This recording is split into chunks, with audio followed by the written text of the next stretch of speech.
समय की बात है, एक गांव में सफेद साड़ी वाली चुड़ैल का आतंक था। चुड़ैल रात भर गांव में घूमती और गांव का जो भी आदमी उसे दिखाई देता उसे वो घायल कर देती। अरे कोई तो बचाओ, मर गया रे। एक रात हरिया अपने खेत से अपने घर लौट रहा था कि तभी अचानक उसके सामने चुड़ैल आ जाती है। अरे बाप रे, ये चुड़ैल कहां से आ गई?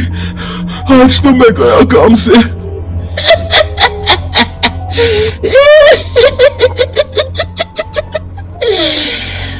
आज मुझे मेरा शिकार मिल गया। अरे चुड़ैल दीदी, मुझे छोड़ दो।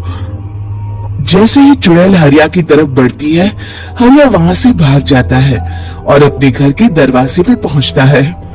अरे भगवान, जल्दी से दरवाजा खोलो, मेरे पीछे चुड़ैल पड़ी है। हरिया की पत्नी जल्दी से दरवाजा खोल देती है।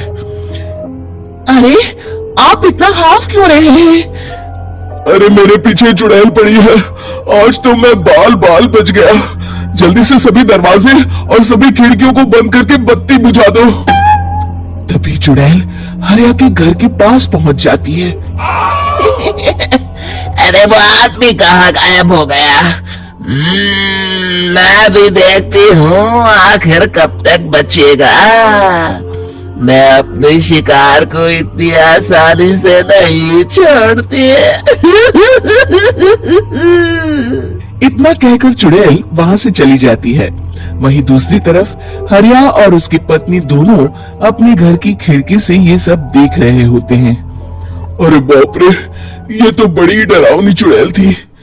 अगले दिन ये बात आग की तरह पूरे गांव में फैल जाती है और धीरे धीरे लोग चुड़ैल के डर के मारे शाम होते ही अपने घरों से बाहर निकलना बंद कर देते हैं। कुछ दिनों के बाद भाई, मैंने तो इस चुड़ैल के डर के मारे रात को अपने खेतों को पानी देना बंद कर दिया है। कहीं मेरी फसल सूख गई तो मैं तो कहीं का नहीं रहूंगा। साहूकार का कर्जा कैसे चुकाऊंगा? अरे भाई, पूरे गांव वालों का यही हाल है। पता नहीं ये चुड़ैल हमारे गांव में कहां से आ गई। फिर एक दिन गांव के पास वाली नदी के किनारे एक बहुत बड़े तांत्रिक के आने की बात कुछ गांव वालों को पता चलती है। वो लोग जाके ये बात गांव के मुखिया को बताते हैं। मुखिया जी, नदी के किनारे एक बहुत ही पहुंचे हुए तांत्रिक बाबा आए हैं। हमें उनसे मदद मांगनी चाहिए। मैंने सुना है वो बड़े बड़े भूतों और चुड़ैलों को अपने वश में कर लेते हैं। मुखिया जी सभी गांव वालों को लेकर उस तांत्रिक के पास पहुंच जाते हैं। ओम फट स्वाहा, ओम फट स्वाहा। तभी तांत्रिक अपनी बंद आंखों को खोलकर कहता है, क्या बात है? तुम सब लोग यहाँ क्यों आए हो? मुखिया जी उस तांत्रिक को सारी बात बता देते हैं। अच्छा, तो ये बात है। और तांत्रिक अपनी आंखों को बंद कर लेता है। मैं देख रहा हूँ तुम्हारे पूर्वजों ने बहुत पाप किए थे, जिससे ये गांव अब श्रापित हो चुका है।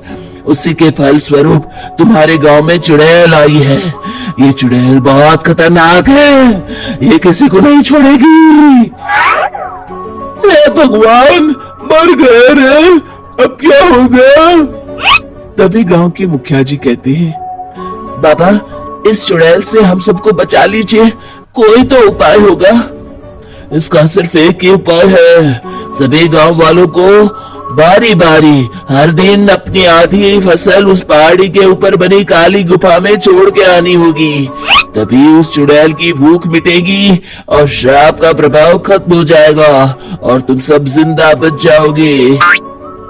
सभी गांव वाले उस तांत्रिक की बात को मान लेते हैं और वहां से चले जाते हैं। फिर अगले दिन से रोज उस गांव के लोग बारी बारी से अपनी आधी फसल उस काली गुफा के पास जाकर रखाते। कुछ दिनों बाद हरिया की बारी आती है। बाप रे, आज तो मेरी बारी है उस काली गुफा में जाने की। क्या करूं, वो तो बड़ी खतरनाक चुड़ैल है। मेरे तो हाथ पैर कांप रहे हैं। फिर हरिया डरते डरते अनाज की बोरियां अपनी बैलगाड़ी में लाद देता है। तभी हरिया की पत्नी उससे कहती है, देखो जी, संभल के जाना और किसी भी हालत में शाम होने से पहले वापस आ जाना। उस चुड़ैल का कोई भरोसा नहीं है जी। हरिया बैलगाड़ी में बैठते हुए कहता है, भगवान, मैं क्या वापस आऊंगा? लगता है अब तो मेरी खबर ही आएगी। इतना कहकर हरिया वहां से चला जाता है। रास्ते में जंगल से गुजरते हुए हरिया की बैलगाड़ी का एक चक्का बड़े गड्ढे में फंस जाता है। हे भगवान, अब ये क्या मुसीबत है? हरिया नीचे उतर के पूरी ताकत से अपनी बैलगाड़ी को गड्ढे से निकालने की कोशिश करता है। बहुत देर मेहनत करने के बाद हरिया की बैलगाड़ी उस गड्ढे से बाहर निकल जाती है। हे भगवान, अब तो शाम होने वाली है। आज तो मैं गया काम से। जैसे तैसे हरिया काली गुफा में पहुंच जाता है। अरे मर गया रे, यहाँ तो चारों तरफ डरावना माहौल है। मैंने यहाँ आने में बहुत देर कर दी, कहीं चुड़ैल नाराज ना हो जाए।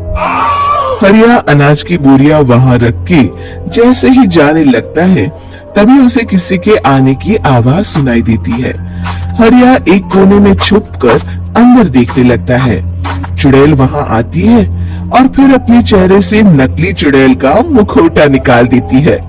हरिया ये देख के हक्का बक्का रह जाता है। तभी चुड़ैल कहती है, भैया यहाँ आना, आज तो बहुत अनाज आया है। इसे मिलाकर अब हमारे पास ढेर सारा अनाज जमा हो गया है। कल ही हम इसे शहर में बेच आएंगे और माला माल हो जाएंगे। तभी अंदर से नदी के किनारे वाला तांत्रिक बाहर आता है। अरे, ये तो तांत्रिक बाबा है। हाँ, अब तो हम दोनों की जिंदगी मजे में कटेगी। गांव वालों को बेवकूफ बनाना इतना भी मुश्किल नहीं था। लोग तो तुम्हें सच में असली चुड़ैल समझते हैं। हाँ, तुमने सही कहा। अब ये गांव वाले चुड़ैल के डर से जिंदगी भर इस काली गुफा में अनाज पहुंचाते रहेंगे। अच्छा, तो ये बात है। ये दोनों पूरे गांव वालों को बेवकूफ बना रहे हैं। अभी जाकर सबको बताता हूँ। हरिया उन दोनों की पूरी बातें सुन लेता है और जल्दी से वापस गांव में आता है। गांव वालों को पूरी बात बता देता है। इससे पहले वो दोनों हमारा अनाज लेकर शहर जाए, हमें उन दोनों को पकड़ना होगा। उधर दूसरी तरफ नकली तांत्रिक और नकली चुड़ैल बनी औरत एक बड़ी गाड़ी में सारा अनाज लाद के वहां से निकलने की तैयारी कर रहे होते हैं। जल्दी करो, इससे पहले हमें कोई देख ले, हमें यहाँ से निकलना होगा। और तभी वो दोनों देखते हैं कि सामने से सभी गांव वाले अपने अपने हाथों में मशाल लेके आ रहे हैं। दोनों बुरी तरह डर जाते हैं। रुक जाओ, तुम दोनों को भांडा फूट चुका है। अरे मर गए रे, ये गांव वाले कहां से आ गए? तुमने क्या सोचा इतनी आसानी से यहाँ से निकल जाओगे? ये अनाज हमने अपने खून पसीने से दिन रात खेतों में मेहनत करके उगाया है। दोनों मुखिया जी के पैरों में गिर जाते हैं। हमें माफ कर दीजिए, हम दोनों एक नंबर के काम चोर हैं। बिना मेहनत किए पैसे कमाना चाहते थे। हाँ हाँ, अब हम आगे से मेहनत मजदूरी करके पैसे कमाएंगे। हमें कुछ मत करना, हमें छोड़ दीजिए। इतना कह के दोनों गांव छोड़ के भाग जाते हैं और सभी गांव वाले फिर से खुशी खुशी रहने लगते हैं। शिक्षा, तभी तो कहते हैं कि किसी भी समस्या का समाधान केवल सूझबूझ से ही करना चाहिए और कभी हिम्मत नहीं हारनी चाहिए।